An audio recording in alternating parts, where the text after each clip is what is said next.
Okay, everyone, we're on. So on this episode, we got a super special guest, Troy Miller from High Desert Martial Arts Academy in Grand Junction, Colorado.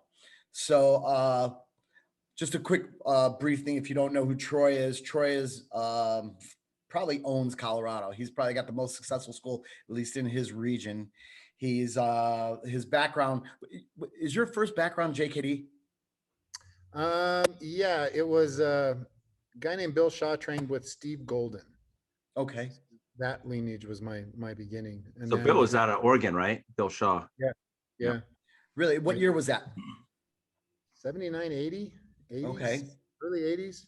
And real quick question. I know we're jumping right into this fast, but how different is it from the curriculum you do now in JKD? A lot. I mean, I was not as much boxing, but I had a boxing background when I came to it. Yeah. A lot of principles. I mean, Bill Shaw taught me a lot, principle based. Yeah. Not a lot in the curriculum though. Not, like we learned Hubud and Sombrada, not as deep as we dig in now. So they were doing Filipino mix into their JKD. A little, not much. A little. Okay. Yeah. All right. Because he was in Wyoming at the time, and he was going back, sold his school to Wayne Owens, and Wayne was training a lot with Guru. Yeah. So he would come back with some Sombrada and Hubud and stuff like that. And then Wayne Owen, they used to come up and I would train them because I'd bring in Asano and they would all come up and then I'd have my camp. So then I would share with them. So, we got a lot of information. So that whole group with Wayne, Leonard Trigg, Bill Shaw, they all were exchanging information back then, which came to you. A lot of lead leg kicks, right side forward. It was good stuff. I mean, he really got me going. He was really big on attributes. So that was good. But, Are you still in touch today with him? Yeah, we talk every once in a while. Yeah, he actually does some stunt work too. He's still he moved back to that area up in Oregon and stuff like that. Okay. Didn't Bill have a medical condition or something recently? But something Not happened? that I know of, no. Okay, I thought I saw a post or something about that a while back. Yeah, great guy. That's what started it, because then he left Wyoming, and then what am I going to do? Because all there was traditional. So then I saw that Richard Bostello was going to be in Denver. Okay. So I went down to Denver, and that's how I met Mark Smith and Shane and all those guys, and met you through Richard because you were helping teach. Right, Yuri Nakamura. Camps with Yuri, yeah. What year is that? I forget. That's been so. I don't know. That's they all flew together. That was in the 90s, though, early 90s, I think. Early 90s, Yeah. Yeah, when you get older, you don't remember years. It's like times. Like, well, back then, here, now, way back. You know what? Yeah.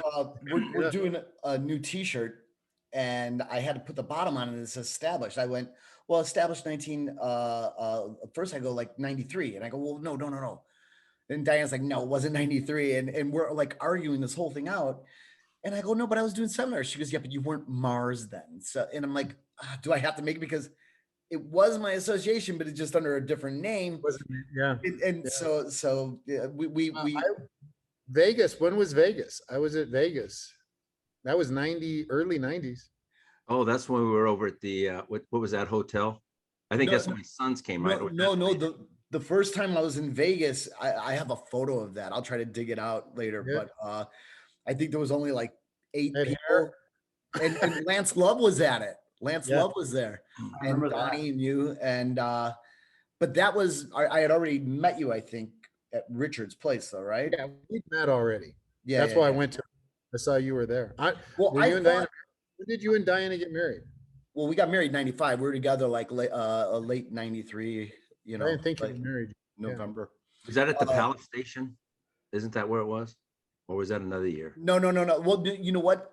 I think it was Palace Station where I handle everything. But back then, Lance Love and Langley West, they were security, I think, at Palace Station, and they were getting the ballroom for a deal or something, right? Wasn't that the deal, Troy? Yeah. And we were there. It was small, but we had a lot of fun that summer. I still remember it to this day. Yeah. There's a video somewhere. I got to get my hands on that. Yeah. It's just kind of like how different every one of us looked back then. Yeah. It's crazy. As But, long as it's during the day, not what we did at night. yeah, no. I know. What year did you start? Oh, oh, you found that. Wait, no, that's not it. That's not it. Yeah, but he's That's right my there. camp. He's Oh right my Yeah. God. Look at that. Yeah.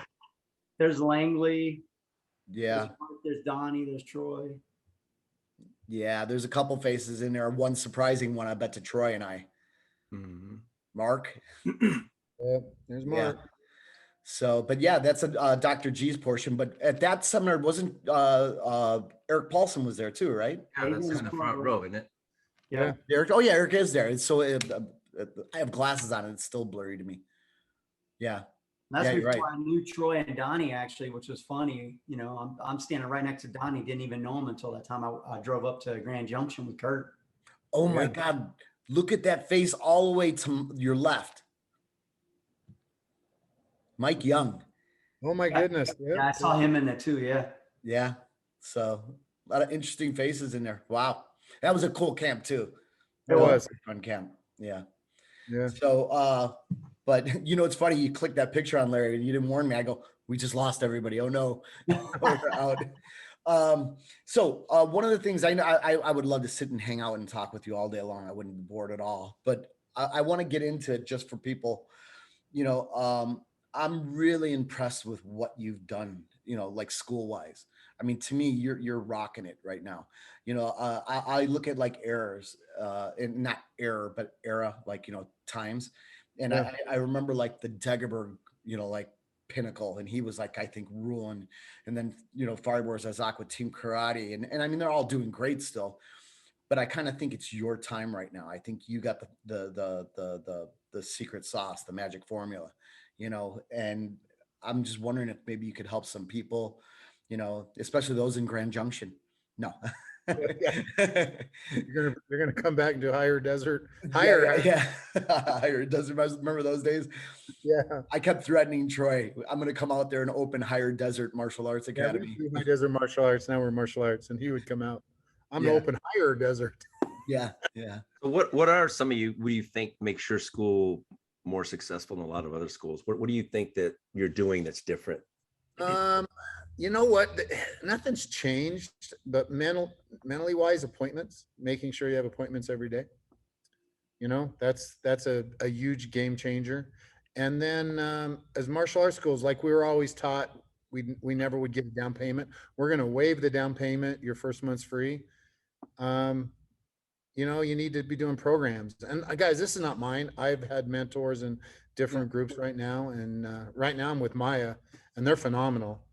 And it's just seems to be the year. I'm not the only one doing it. The difference is I'm in a small town. I mean, you got, Cliff hasn't been here, but you guys have been here. Yeah. It's Grand Junction is 60,000 people. I have 450 students. That's a good percentage though. Yeah. So Yeah. So, you know, it's Grand Junction and desert. It's not Grand Junction and more cities. So Yeah. I think that I'm pretty proud of what I'm doing. But I mean, again, appointments. So like everything we do is about getting a name and phone number and then setting an appointment. So our goal is 3 martial arts appointments a day and then 3 kickboxing appointments a day. how do you get that? Are you waiting for the phone to ring? Are you like Right now, knocking on doors? Facebook is on fire. Facebook is working really, really well. Okay. Okay. Yeah. So I used to do my own, but now I have Chris Rodriguez doing it. GoPro. If anybody doesn't know what they're doing, have her do it for you. It's phenomenal. She actually does. She'll do an audit for your school for free. Mhm. She gets on there like with me. She goes, "You don't need me unless you're tired and burned out and don't want to do it anymore. You don't need me." Well, I said, "I'm tired. I'm burned out, and I don't want to do it anymore." So I pay her to do my marketing now. So That's cool. like everything's appointments. So you got to have Facebook, but we're huge in the community. Like we were just at the parade. So not just marching in the parade, we have people with clipboards walking up and down, giving away 2 free weeks of lessons. And we came away with like 3 pages of names. Wow. And you get on the phone and call them, give them 2 free weeks and get them in. Yeah. You know, I think remember. that's where a lot of school owners fail. I mean, they start off, they got all that excitement and energy, but it's the day to day. You got to keep on it. You know, remember the 5:15 on the 15th of the month, you had to have 5 things, marketing concepts you're doing. Well, I did that when everyone's doing it. And then pretty soon you kind of forget that. And I think that's what sets you apart. I think we're focused on consistently growing your school and not taking your eyes, Remember Buzz Durkin? Did you ever meet Buzz? Yeah. Oh, yeah. Well, see, Buzz, the same situation, a very small town, but he was a very successful school owner. And you went like, how does he do it? I mean, then you got guys who are in huge amount of populations, but aren't doing the things that they need to do to stay successful, which you're doing, and it's paying off now. So that's awesome. If you concentrate on 3 appointments a day, one's not going to show, one's going to say no, one's going to say yes. I remember Buzz though. I mean, he'd have somebody after somebody left the restroom, they'd jump in there and they were mopping up and folding the toilet paper nice and pretty. And, he was on it. Yeah. You still have to teach great martial arts, and and I'm blessed with a great team, Yeah. And you've got to create a community, where people want to be. Larry's phenomenal at it. Cliff, I'm sure you're good at it, but creating a community where people want to be there, want to hang out with you. It's that sense of belonging that they feel they want to belong here. You still try to have a big doing on Mars Online. Kind of what we're doing on Mars Online, a sense of belonging, guys. That's what we're doing, man. Your extended family. Ron, no, I am not a presence anymore. I only teach Monday, Wednesday morning. Well, but you still have a presence there. I mean, I remember, I don't even want to say the name of the school, but certain schools, the owners got doing so well, they kind of like were out of there a lot. And then the new students didn't even know who it was. And I remember like at Daggerberg, I'll say this because Fred doesn't care. There was a time like when I first started at Daggerberg, Fred was there all the time, but then he kind of like got the school running. He focused more on the business side of it, and he was away at like all the EFC stuff. And people were starting to be like, he was that image on the wall that no one's seen and they didn't know. And then I remember a time he said, I got to get my butt back in there and they need to start seeing me a little bit. Well, I think I'll be honest. I teach my team members. Yeah.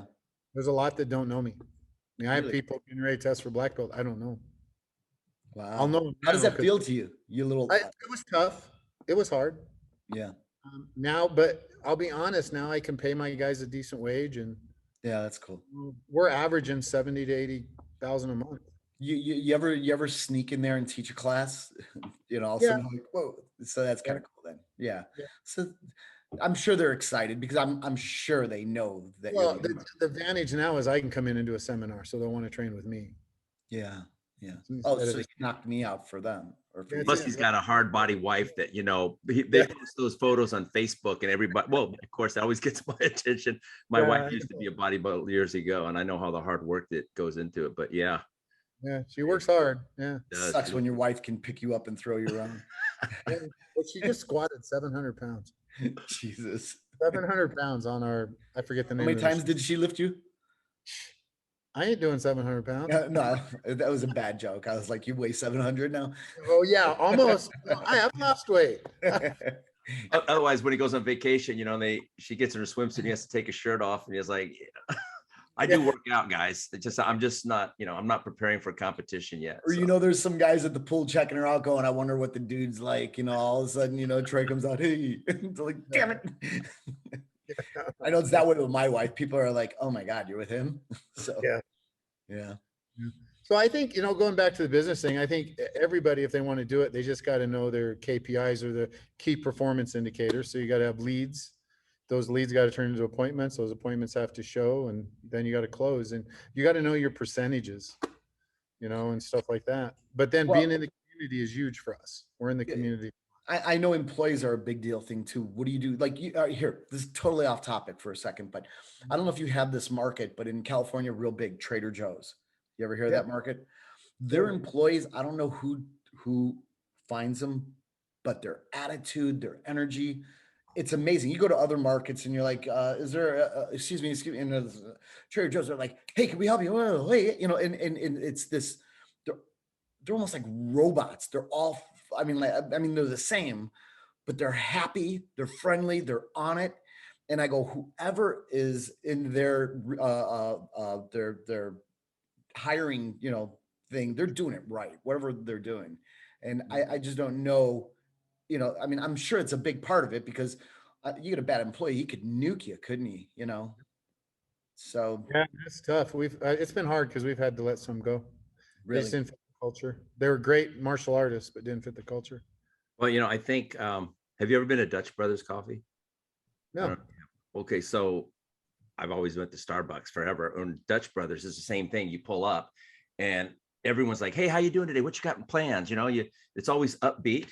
And I always Mhm. think, why every time, I go like every time of the day and it's like packed, it's packed. And I go, okay, their coffee's okay, but it's not like, what's so amazing? It's their It's an service. experience. Yeah, the Yeah. experience. They always make you feel like, hey, personally, and they're really upbeat, and talking to you. So, I mean, that's kind of why I like going there too, because they remember you too when you came through. Oh, That's it's like Larry. I don't think I've ever seen Larry in a bad mood at his school. Love being in my school. He's like scary happy. He's on drugs. Look at him. Yeah, This is the most non-talking I've seen of Larry. I know.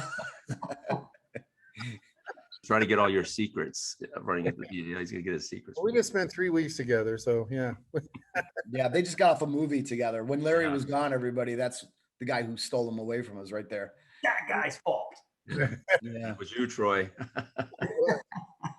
So what do you So- see yourself 10 years from now? What do you see? What are you going to be doing, you think?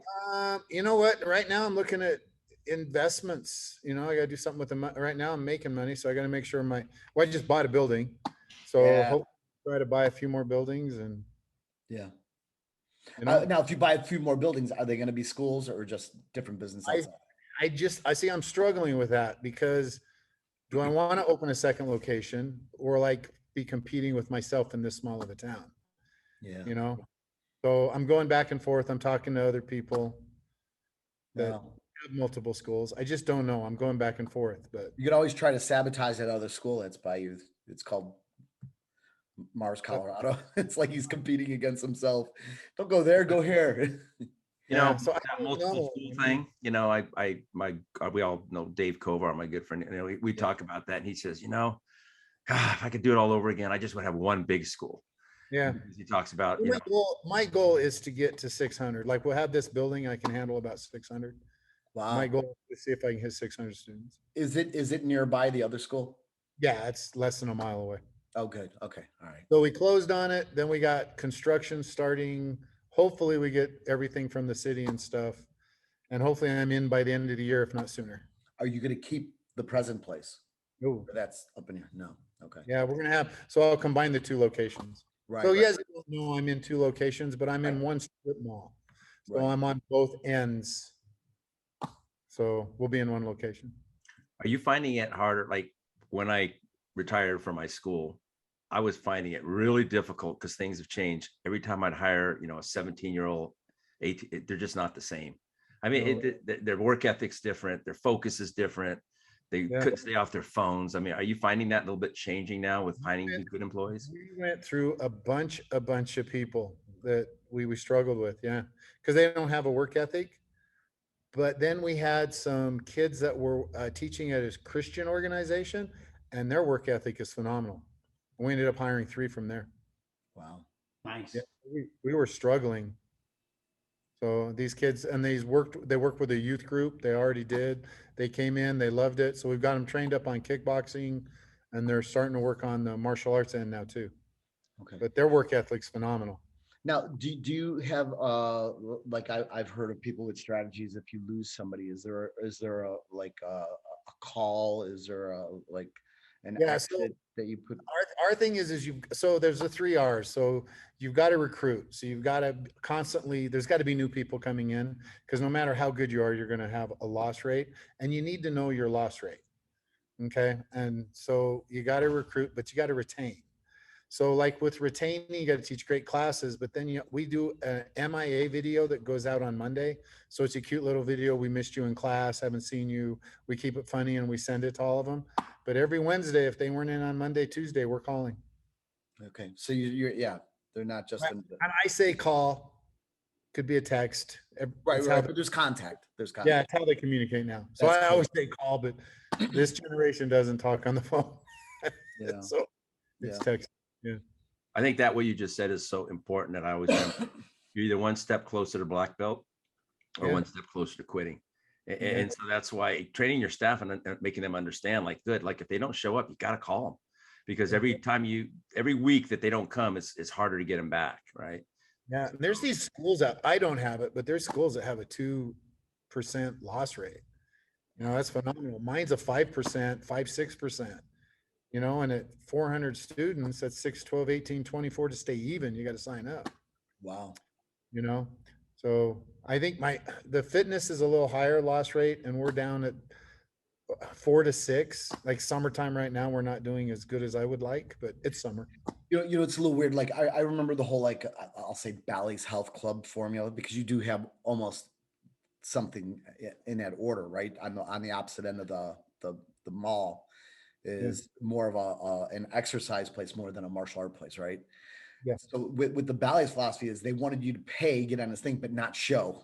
At least that's what I was always told. Not charge very much. And keep the people, but you're trying to get bodies in the door, right? Or, you know, we still charge the same as our martial arts. So yeah. Okay. Yeah. Our Here's goal. here's a plug from Mars Online. We want you to continue with us and train. That's why we're going to keep giving you awesome material and great bonus. The hard part is when somebody quits, because I don't do month to month, I do programs. So our basic program gets them to intermediate level. It's 12 months long. Mhm. And then we have Premier or Black Belt Club, whatever you want to call it, but you're getting them to Black Belt and they're signing up for longer. I think a mistake a lot of martial arts schools do is they do month to month. Now they don't have that mentality of getting to a Black Belt and what's next. And I think a problem with a lot of martial arts schools is teach too much. And it's definitely a problem with the Jeet Kune Do people because we learn so much. You know, I've gone through and simplified my stuff. For a year and a half, they're learning boxing and judo with kicks. Wow. For the first year and a half. I think you hit it on the nail right there. It's, you know, keep it simple. People have to feel that they accomplished it. And sometimes, you know, in my early days, I, you know, teach too much and they go away and they, you know, they just feel, I can't do this. It just, it's like the first time you in a Sano seminar, remember, like, it's not as bad now, but I remember going, what did I do today? Well, that was pre-YouTube where no one had to look at that stuff. Yeah. You know, I mean, I think back movie wise, and they thought like Jeff Amata was this magician because they were used to John Wayne punches. That's what everyone in America saw. All of a sudden, here's this guy coming out, you know, and just trapping and ballet songs, and, you know, and it was just all this, and it made him such an icon in the movie industry. You know, like maybe not to the household name, but anybody in the movie industry back then knew who Amata was because of Inasano. And that's how, like, it was when I seen, you know, like, I still remember my first time with Grudan. You know, I thought he was going to be so impressed with me because I was black belt in art, you know, and I went in there. I think I didn't wear my gi, but I thought about wearing it and I'm so happy I didn't, you know, but I was just so out of my league and I had no idea. It was like I jumped in with sharks and I didn't know it, you know? Yeah. I remember the first time when I actually, you know, talked to him, I went to the, it was like a 3-day at Irvine. It wasn't the California Martial Arts Academy. It was the first time he kind of went public with it.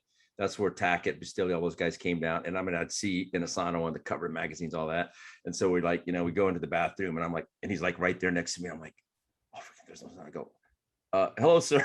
Like, he's like bigger in life to me. I was like, oh God, he's right next to me. He's like, can I finish? So it's like I didn't go hello and it'd pee all over him because I'd be okay, now you're out. Yeah. That's where I met Dagerberg the first time too. He was there and I remember coming in, you know how Fred was, he's talking to everyone. And I'm like, who is that guy? The dude, he's like there and I watched him. It's so funny because you see him, he was doing the full splits. Yeah. And I remember we paired off and then I was holding the kick shield and I'm thinking, he looks like out of shape. He's not, you know, and I'm holding it and the guy, he just comes back, goes, okay, ready? I go, yeah. Boom. And I was like, holy shit, this guy, couldn't believe it, man. Cause he just, it was deceiving. I just didn't think he was that powerful and everything. Cause you know, he just didn't look like he was fit or anything. And he just blew my ass away. And we became best friends after that. Yeah. A real quick Dagerberg story is we're in a supermarket and, you know, he had gained a lot of weight by then. And there was a lady walking and he was on one side of the aisle to grab something and he wanted something on the other and he slid down in the splits to like reach over from one to grab it to the other. And the lady's like, ah, You just started laughing. You did it on purpose just to mess with somebody, you know. I remember him at a EFC event teaching Savat. Yeah. It That just was looked like he snapped in half. It was awesome. So I think we should do once. We just do a whole podcast once on stories with Fred because I got Yeah. so many stuff. So he's we're going to at be the coming Super on. Show- So, at the Super Show in Vegas, the Maya Super Show. He comes. I'm there with my wife. He comes whipping up on his little scooter, grabs my wife, and takes off with her. Pulls her on his lap, and he's gone. that's awesome. The I'm best like, when. Bye, Troy. I got her back, but it took a while. You had to run. That's funny. Yeah. Yeah. So now, all right, you lose somebody. They're like, I'm going to quit. Is there a phone call? Is there a talk? Yep. Do you try to? We do everything we can to try to keep them. Mm-hmm. You know, if it's money, you know, can we lower it for a few months? Do everything we can, find out the reasons. But I do want to make it easy for them to come back. Yeah. So, you know, there comes to a point, okay, so we have I like at least a 30-day notice. But then we stay in touch with them. We have a lot that leave and come back. Mhm. So like if somebody quits in 6 months, we're back on the phone talking to them. Hey, how's it going? How's life? Is there some success getting people come? Yeah. Come back? Good. Okay. Yeah. I'd say not to really beat the pandemic down to death, but during that time, what did you do to kind of keep your students? I mean, did you do Zoom classes? What did you do during that period?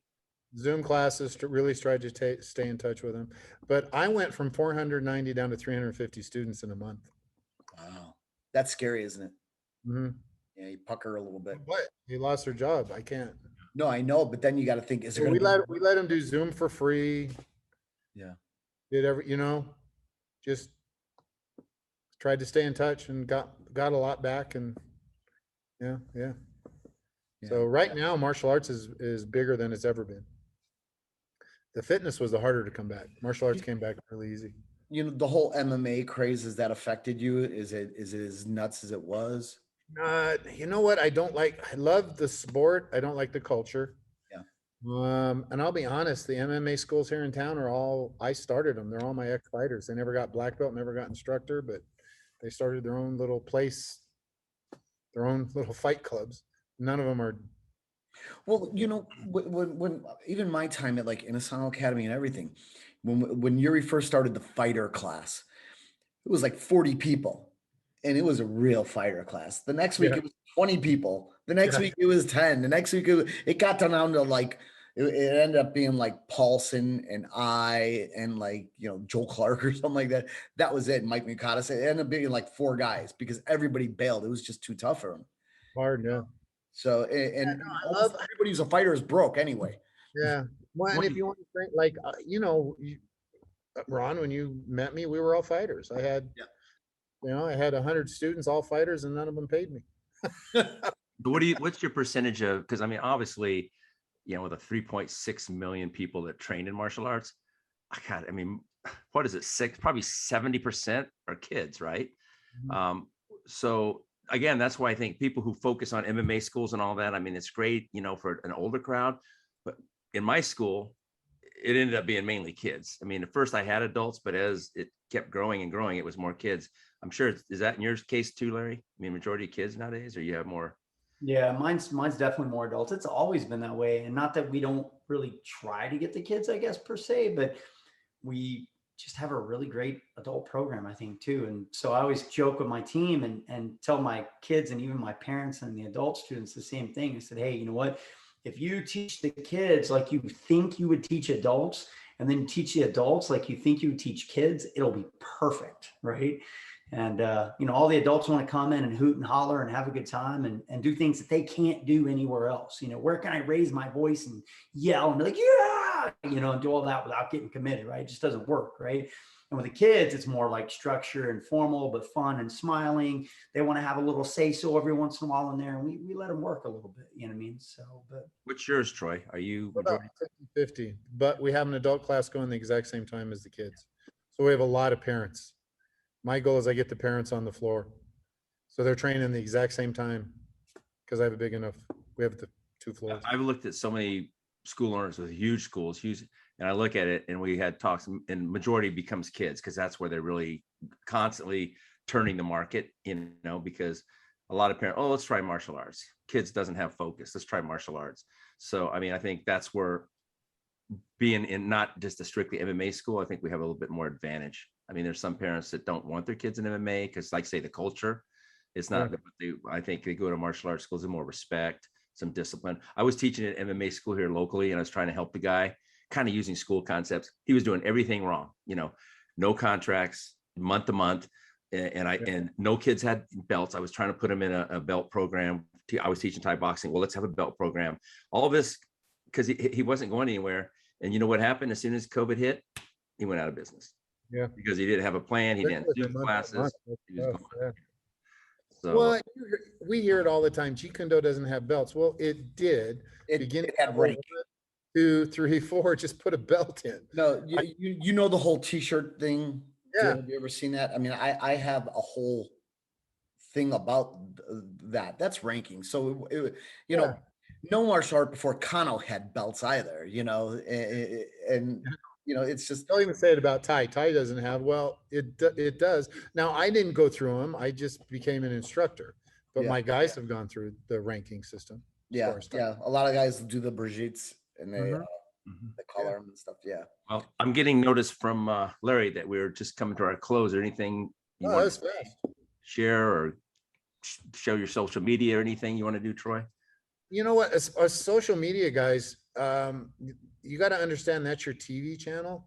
So you need to be posting once or twice a day, but you got to make sure your whole team is liking and following and then talk to the people that like it. Because a lot of my students come from that, so your free organic social media stuff is actually really huge for us. But, just got to make sure you're putting up entertaining stuff. It's kind of the business hasn't changed. Cliff knows this business really hasn't changed. Marketing, the only thing with marketing has changed. Instead of giving it to the radio station and the TV stations, it's going into Facebook now. And who knows how long that's going to last, but yeah, but you got your own little TV station right there. Just make sure that if somebody likes it, you can start a conversation with them. If somebody comments, say, hey, thanks for liking. That helps. The Facebook will show it to more people then. Cool. Well, thanks for coming on. It was awesome. It was quick. I know. I'd love to have you again if you'd be up for it, Yeah. But no problem. there's a ton of stuff I'd like to talk to you about. But, I mean, the guys on the screen right here are probably some of my closest friends. And I mean, I think we can have some pretty funny stories. If everybody's great on this one, but Larry. Yeah. Well, there's that. Stay lean, so you're ready for our portrait session that we're going to do. Larry's going to delete me. And yeah. I love you, gentlemen. So, Troy, let's talk soon. Thank you for coming on. I appreciate it. And boom. Thank you. See you, Troy. I got to make it up your way. All right. Bye-bye. Talk to you guys. Okay, bye.